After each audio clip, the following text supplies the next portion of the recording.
Olá pessoal, tudo bem? A graça e a paz de Deus. Eu sou o pastor Giovanni e eu tenho uma palavra de Deus para o seu coração.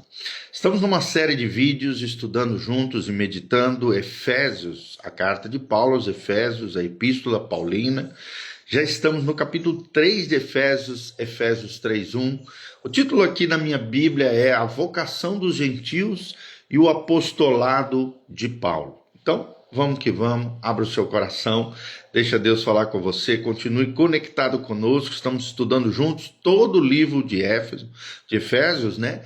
E temos certeza que será bênção na sua vida, assim como tem sido na nossa também. Então, Efésios 3:1 diz o seguinte, nós fazemos a leitura, depois uma breve explicação e depois a aplicação ao nosso coração. O texto diz, por esta causa, eu, Paulo, sou prisioneiro de Cristo Jesus, por amor de vós, gentios, se é que tendes ouvido a respeito da dispensação da graça de Deus, a mim confiada para vós outros, pois, segundo uma revelação que me foi dada, conhecer o mistério, conforme escrevi há pouco, resumidamente, pelo que quando ledes, podeis compreender o meu discernimento do mistério de Cristo, o qual em outras gerações não foi dado a conhecer aos filhos dos homens, como agora foi revelado aos seus santos apóstolos e profetas no Espírito. A saber que os gentios são co-herdeiros, membros do mesmo corpo, coparticipantes da promessa em Cristo Jesus por meio do Evangelho, do qual eu fui constituído ministro, conforme o dom da graça de Deus, a mim concebida segundo a força operante do seu poder.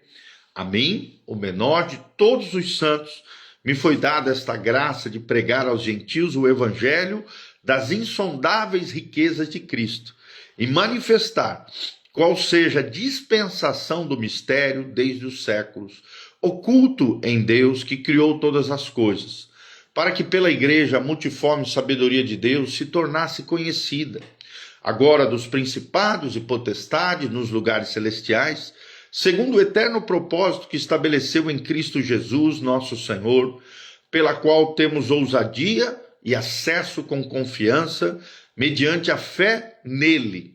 Portanto, vos peço que não desfaleçais das minhas tribulações por vós, pois nisto está a vossa glória. Por esta causa me ponho de joelhos diante do Pai, e de quem toma o nome toda a família, tanto no céu como sobre a terra, para que, segundo a riqueza da sua glória, vos conceda que sejais fortalecidos com poder, mediante o seu Espírito, no homem interior, e assim habite ricamente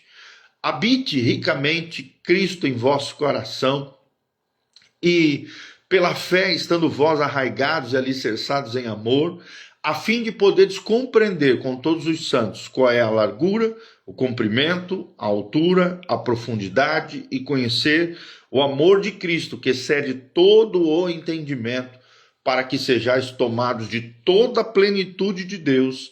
Ora, aquele que é poderoso para fazer infinitamente mais do que tudo quanto pedimos ou pensamos, conforme o seu poder que opera em nós, a ele seja a glória na igreja e em Cristo Jesus, por todas as gerações, para todos sempre. Amém.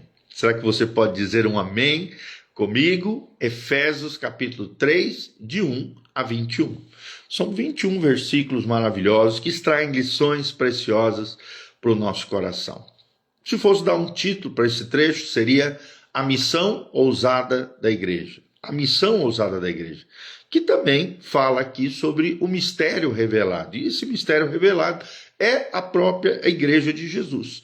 Se os dois primeiros capítulos de Efésios nos mostram a arquitetura divina acerca da salvação, o plano eterno de Deus, no capítulo 1, e a experiência histórica dessa salvação, no capítulo 2, o capítulo 3 nos mostra o arquiteto por trás desse plano e o mordomo, aquele que é encarregado de revelá-lo, que é a igreja. É interessante que Efésios 3 é como um parêntese de adoração e revelação no meio dessa carta. É um capítulo profundamente pessoal, onde o apóstolo Paulo, prisioneiro de Cristo, aqui interrompe seu fluxo de pensamento para explicar seu próprio papel no grandioso plano de Deus para o mundo. E então ele rompe em uma oração e uma doxologia, ou seja, um louvor, adoração, que nos leva às profundezas do amor de Cristo. Então, hoje, com a graça de Deus, juntos aqui, veremos o mistério escondido, revelado e proclamado pelos séculos e no coração de Deus. Primeira lição, o primeiro princípio que aprendemos é o mordomo do mistério. Quem é o mordomo do mistério? Vamos ver a missão e o sofrimento de Paulo, de 1 a 13. Ele aqui representando um apóstolo de Cristo, um membro do corpo de Cristo, que é a igreja. Paulo começa se identificando não como um herói, mas sim como um prisioneiro de Cristo Jesus, no versículo 1. É interessante que Paulo não era prisioneiro de Nero, do imperador Nero, mas de Cristo. As suas cadeias eram uma concessão do próprio Senhor, parte da sua missão. E isso transforma o sofrimento com propósito. Depois vemos a administração da graça de Deus no versículo 2. Paulo foi dado uma dispensação, uma oikonomia no original, no grego, que significa mordomia ou administração. Administração. Deus confiou a ele um tesouro específico para ser administrado, o evangelho da graça de Deus.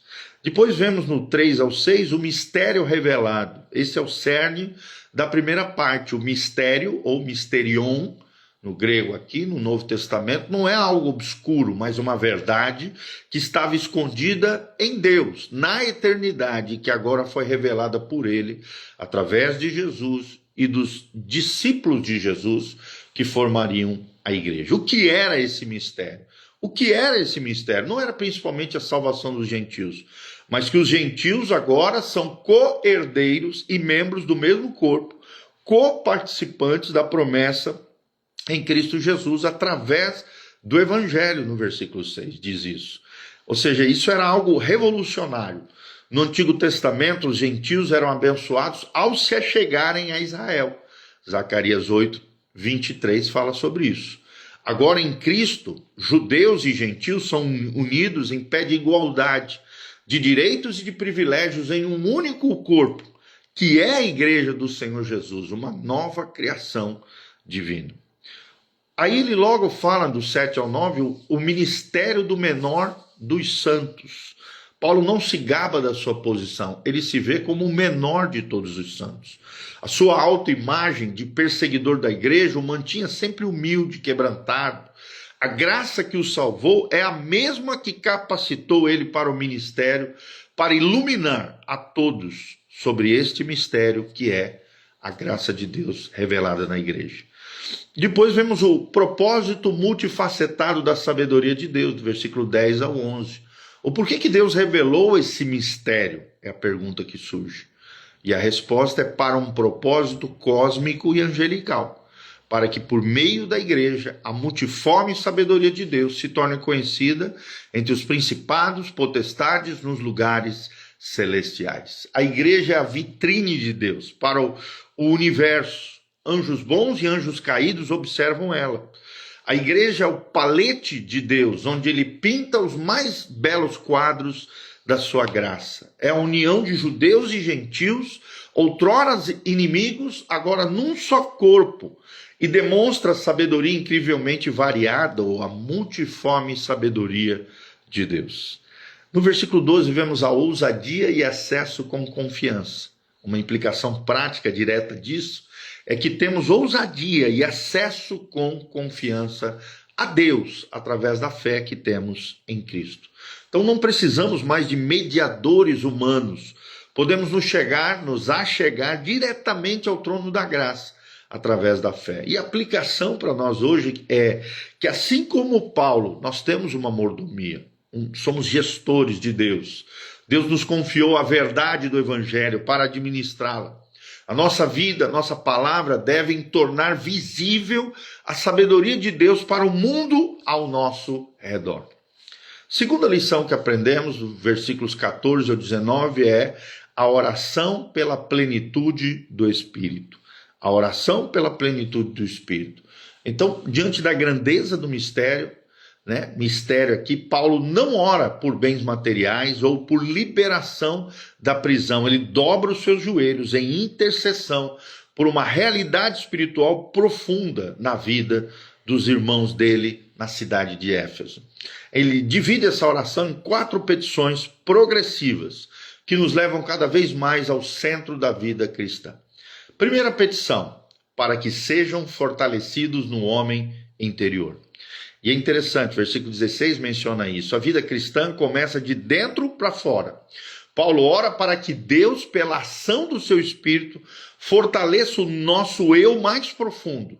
A nossa vontade, nossas emoções, o nosso caráter sejam tocados pelo poder de Deus e transformados por Ele. A força não é para performances espetaculares, não, mas para fidelidade no cotidiano, no nosso dia a dia. A petição número 2 é para que Cristo habite no coração pela fé. Versículo 17. Mais do que uma visita ocasional, Paulo ora para que Cristo se sente e se estabeleça como o Rei permanente em nossas vidas. A fé é a porta pela qual ele entra e ocupa cada cômodo do nosso ser, do nosso coração e da nossa alma. A petição número 3 é para que possamos compreender as dimensões do amor de Cristo, versículos 18 ao 19, parte A. O resultado de Cristo habitando em nós é a capacidade de compreendermos o incompreensível. O amor de Cristo tem dimensões. Largura abrange todas as pessoas de todas as tribos e de todas as nações. O cumprimento estende-se desde a eternidade passada, a eleição, até a eternidade futura, a glorificação. A altura eleva-nos da mais profunda miséria ao lugar mais exaltado, aos lugares celestiais. A profundidade alcança-nos em nosso estado de morte e de pecado. Então, esse amor é excedente ao conhecimento. É para ser experimentado dia a dia e não apenas para ser estudado. E a petição número 4 é para que sejamos cheios de toda a plenitude de Deus. Versículo 19, parte B. Este é o ápice da vida cristã.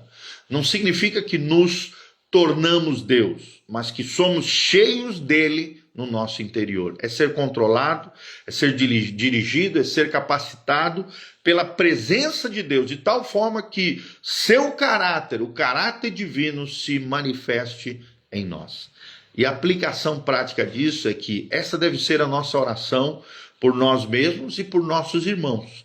Não primeiro por conforto, mas por uma fortaleza interior, pela presença de Cristo em nós, pela compreensão do seu amor e por uma vida cheia de Deus. E o terceiro e última lição, ou princípio que aprendemos, é a doxologia. A glória, aquele que pode fazer além. Versículos 20 a 21. É interessante que aqui vemos a resposta à oração, que é a contemplação do amor de Deus, que levam Paulo a um clímax de louvor ao final desse trecho. Aquele que é capaz de fazer infinitamente mais, diz ele, no versículo 20. Então, essa é uma das declarações de fé mais ousadas da Bíblia. Deus não é apenas capaz de fazer o que pedimos, ele é capaz de fazer infinitamente mais. Hiperek perition, um superlativo intensificado no grego. Ou seja, ele superabunda em amor, infinitamente mais. Além do que pedimos, ou seja, nossos pedidos são limitados pela nossa capacidade cognitiva. Além do que pensamos, nossos pensamentos são limitados pela nossa compreensão. Segundo o seu poder que opera em nós, significa que o mesmo poder ressuscitador de Cristo e de Efésios 1,19 está ativo dentro de cada crente, operando o poder de Deus em nós. E a ele seja a glória, no versículo 21, fala que o fim último de tudo, do ministério da igreja, do ministério da oração e do poder, é a glória de Deus. Só lhe deu glória. Somente a glória de Deus. É essa glória dada na igreja e em Cristo Jesus. A igreja é o instrumento e o palco para a exibição da glória de Deus por todas as gerações e para sempre. Amém? Então, concluindo tudo que nós aprendemos e aplicando para nós hoje, Efésios 3 nos chama a 3 respostas. Primeiro, a admiração pelo mistério. Maravilhe-se com o pleno e eterno plano de Deus de unir todos os povos em Cristo. Valorize a sua igreja local como a expressão visível desse mistério glorioso de Deus. Segundo, a oração pela plenitude. Siga o modelo de oração de Paulo. Ore menos por coisas e mais por Deus. Ore para ser fortalecido por dentro, para que Cristo seja mais real em sua vida e para compreender o seu amor e para ser cheio dele através do seu Espírito. Terceiro lugar, expectativa pelo poder de Deus. Pare de limitar a Deus com sua pequena fé. Ele é capaz de fazer infinitamente mais. Confie no seu poder, no poder que opera em você para enfrentar desafios, para perdoar ofensas, para amar as pessoas difíceis, para proclamar o evangelho com ousadia. Paulo, aqui, o prisioneiro, era mais livre e mais poderoso do que seus capachos, porque conhecia o mistério de Deus, experimentava o amor de Deus e confiava no poder de Deus. Que o mesmo seja verdade também em nossas vidas. A Ele, que é capaz de fazer infinitamente mais do que pedimos ou pensamos, seja a glória na igreja em Cristo Jesus, para sempre. Amém. Amém, queridos? Quero mandar um abraço para o Rodrigo Strucker, meu amigo querido. Estou com saudade de você, precioso. A VL Freios, aqui também, e escapamentos, que entrou. Que Deus os abençoe no nome de Jesus. Hoje estudamos juntos Efésios capítulo 3. Estamos numa série de estudos sobre o livro de Efésios, a Epístola Paulina aos Efésios. Continue conosco, conectado aqui. Não esquece de apertar no hype, de apertar no sininho, dar um joinha, seguir o nosso canal, compartilhar esse vídeo com outras pessoas. E se você está no YouTube, não esqueça de ser nosso assinante. Assinante aqui do canal do Pastor Giovanni. Eu tenho certeza que você será tremendamente abençoado. Nós temos agora materiais exclusivos para aqueles que são assinantes. Temos todas as aulas do nosso Instituto Bíblico disponível para você. Se você quer aprender mais da Bíblia Sagrada, quer aprender mais matérias teológicas, bíblicas, de liderança, vida cristã, espiritualidade, assine o nosso canal no YouTube. Nosso canal no YouTube é bem fácil, PR Giovanni é o nosso canal, PR Giovanni Júnior. Coloca lá no YouTube, você vai encontrar o nosso canal. Siga-nos em nome de Jesus.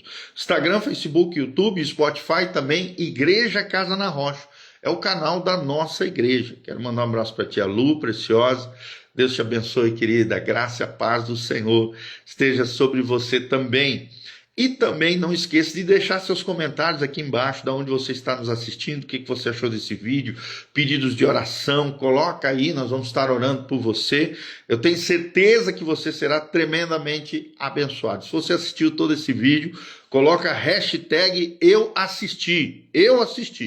E fala aí o que Deus falou com você, o que Deus falou no seu coração, tá bom? Aqui no link de descrição também tem todas as informações do nosso ministério, os dias do culto, as mídias sociais, o horário da igreja.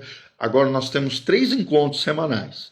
Toda terça-feira, às 19h30, temos o Instituto Bíblico, Casa na Rocha, presencialmente, aberto a todos, não tem custo nenhum, é só ir lá na igreja e assistir a nossas aulas, toda terça-feira, às 19h30, e no domingo temos 2 cultos, a Escola Bíblica Dominical, um culto matinal, às 9 horas da manhã, e às 19 horas o culto da família. Vem estar conosco, Dr. Camargo, 4555, aqui na Zona 2, no centro de Umuarama, Paraná. Vai ser bênção no nome de Jesus. Venha fazer parte dessa comunidade abençoada, dessa igreja vibrante, abençoada, cheia do Espírito Santo, cristocêntrica, relacional e também bíblica. Tenho certeza que você será abençoado. Um abraço para o Sérgio Valentini, também lá de Santa Catarina, amigo querido, sempre está conectado conosco.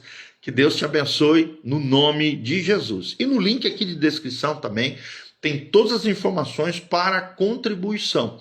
Se você quiser se levantar como um cooperador fiel nessa obra linda que Deus está fazendo, se engaje conosco, seja um cooperador fiel do nosso canal e do nosso trabalho através do nosso ministério pastoral, tá bom? E que Deus te abençoe, multiplique as ricas bênçãos sobre você, que a graça e a paz de Deus esteja sobre a sua vida. tá bom? Um grande abraço, você que chegou no final, vai ficar disponível esse vídeo para você.